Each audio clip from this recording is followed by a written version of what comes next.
My stories from the soul.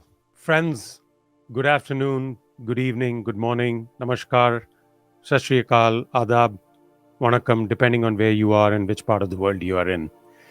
Stories from the soul is connected deeply to my travels, my experiences of people, art, archaeology, architecture, and of course, food, depending on where life has taken me over the last 50 plus years of me being on planet Earth.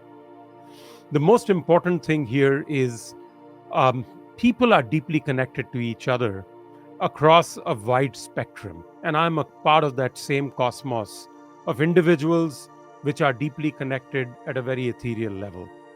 What I want to do as a part of this show is to take us through a journey that I personally experienced over the last several years of my being on this beautiful planet, living amongst very, very wonderful people. And the journey starts from where it all began, the place that I was born. This is the city of Jaunpur in the state of Uttar Pradesh today, which is about 55 kilometers, 35 miles northwest of the holy city of Benares.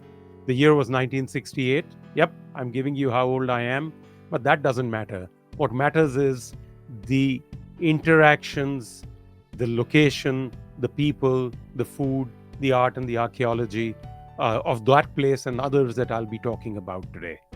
Well, who am I before I get into anything further? Well, my name is Rajat Kapoor.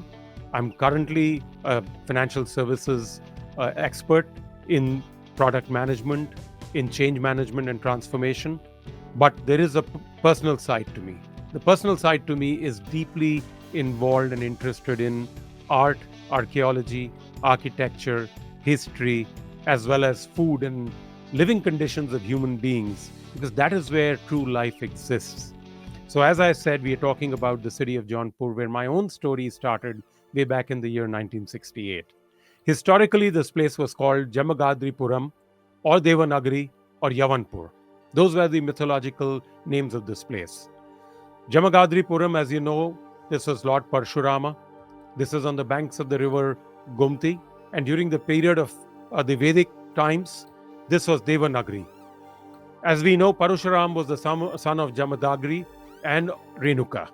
And it was the holy land where the sages used to, conduct their yagyas or their various, you know, sacrifices as well as Vedic rituals. But modern day Jaunpur actually was a creation of the Tughlaq dynasty. Firoz Shah Tughlaq gave the name of this city to honor his cousin, Muhammad bin Tughlaq. Muhammad bin Tughlaq, whose real name was Jauna Khan, um, passed away in a battle in the Afghanistan area. And as a result, his cousin Firoz Shah Tughlaq, who was the ruler of Delhi, when he won over this territory, which was called as Yavanpur in those days, gave it the name Jaunpur in the year 1359. Well, this place has had a very, very interesting history. It has existed from 1359, and in 1393, the Sharki rulers were the ones who were ruling the land.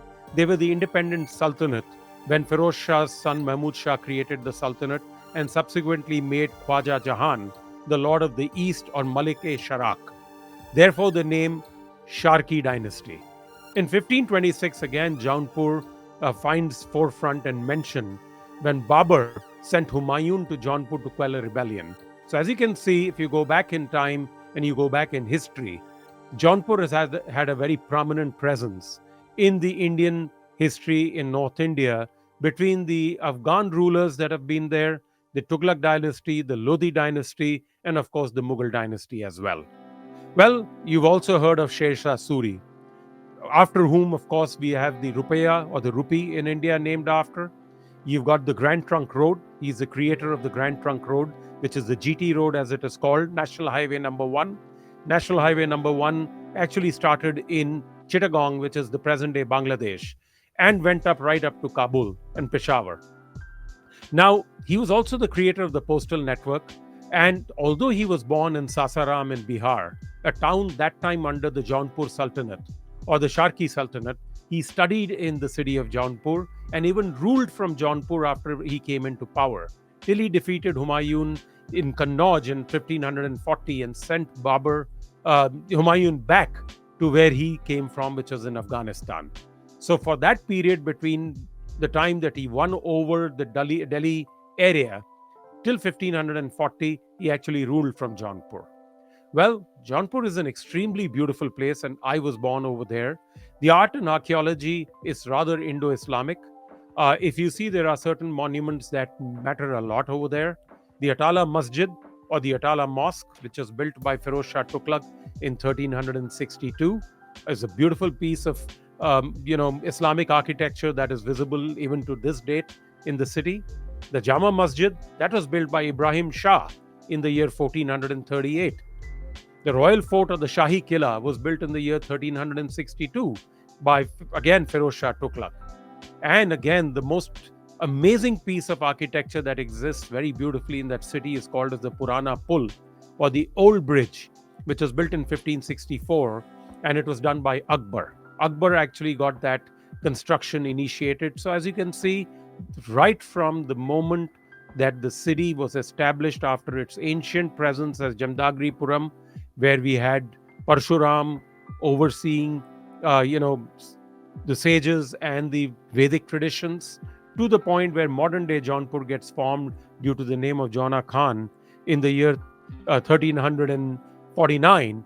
We do see the fact that Jaunpur has played a very, very important role even up to the Mughal Empire and even to this particular date. So, in addition to all of the Indo-Islamic architecture, it is also the place where the Shitla Chowki Dham, or Siddhapeeth for Shitla Mata temple, exists. That was built in 1772. Jaunpur fell to the British rule after 1775, which is at the time when the Nawab of Awadh, Wajid Ali Shah, was deposed in Lucknow. And that's another location I'll be talking about, because I have very deep, ties with the city of Lucknow. And therefore, the Nawab of Awadh and his disposition, and thereafter the situation that happened in India and leading to the British rule in northern India, is something I will cover in some more detail in that episode. But as you can see, the city of Jaunpur fell to British rule after the ouster of the Nawab of Awadh, who was transitioned over to Metia Burs in Calcutta, and the area of Jaunpur fell to the Britishers. What is Jaunpur famous for right now? Well, in addition to the industries that have come up, including my uncle's, unfortunately, I just lost that uncle, my dad's first cousin that I've spent a lot of my childhood with. Kapoor Engineering Works is a running industry out there in Jaunpur. It was set up, of course, by my uncle, and now my second cousins, Manish and his family, kind of manage it. But the city is very dear to us because of several reasons. As a child, I know jasmine oil was something that used to be extracted, or chameli ka tel, as they call it in North India. So incense and perfumes has been a very important part of Jaunpur. It is called as itar or perfumes, as said in the Urdu language. Itar, and therefore the essence of it from the jasmine flower in particular, used to come from the city of Jaunpur. Jaunpur is also very famous for sugarcane and for radishes.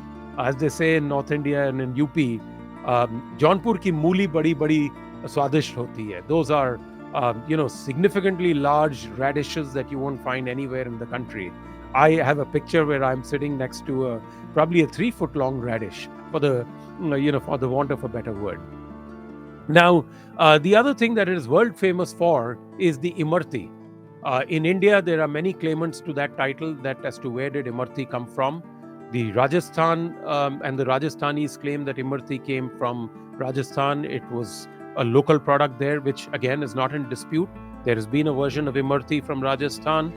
These, southern states have something called as the Jangari, whereas in the north and in Jaunpur and in Uttar Pradesh in particular, the Imarti, which is made from green lentil, it's made from green urad dal and not from maida or from besan, is actually from the city of Jaunpur.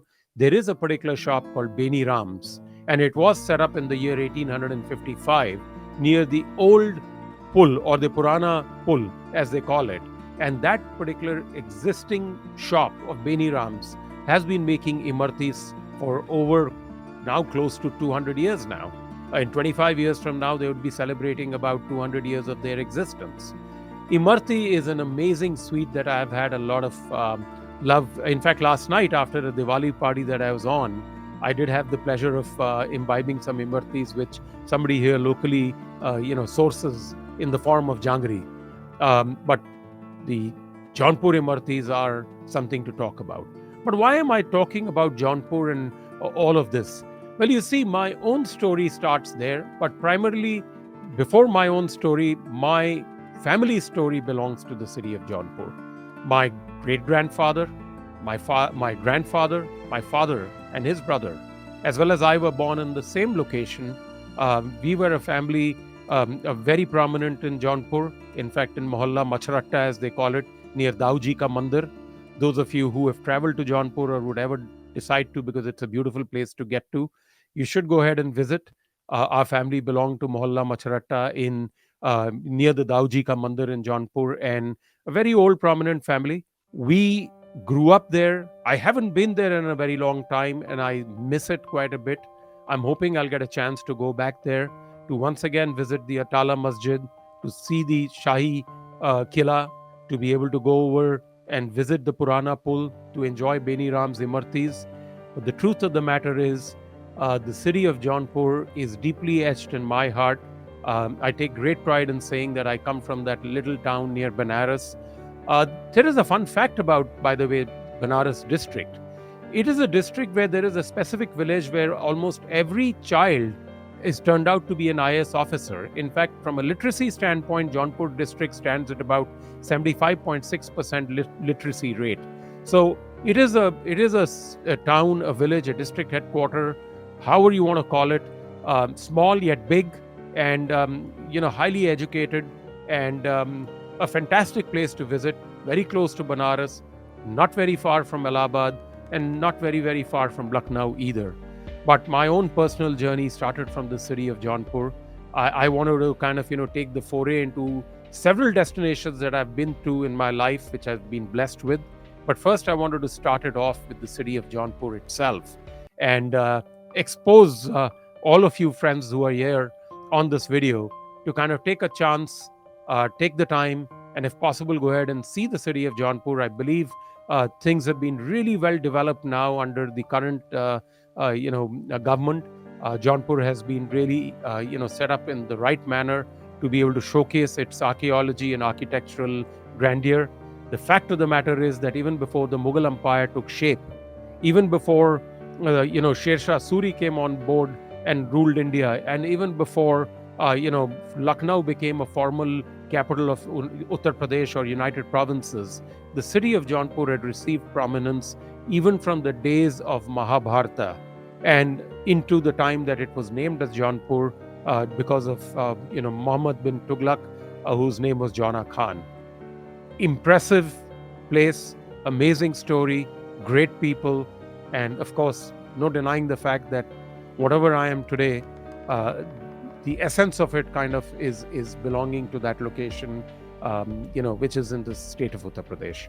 I look forward to many more episodes with you to walk us through and go through the various cities and wonderful sites that I have visited, the archaeological sites and amazing, food that I've consumed across the globe. But it only, makes sense to start from where my journey started, which was Jaunpur. With that, I bid you adieu and look forward to seeing you in another episode soon enough. Bye for now.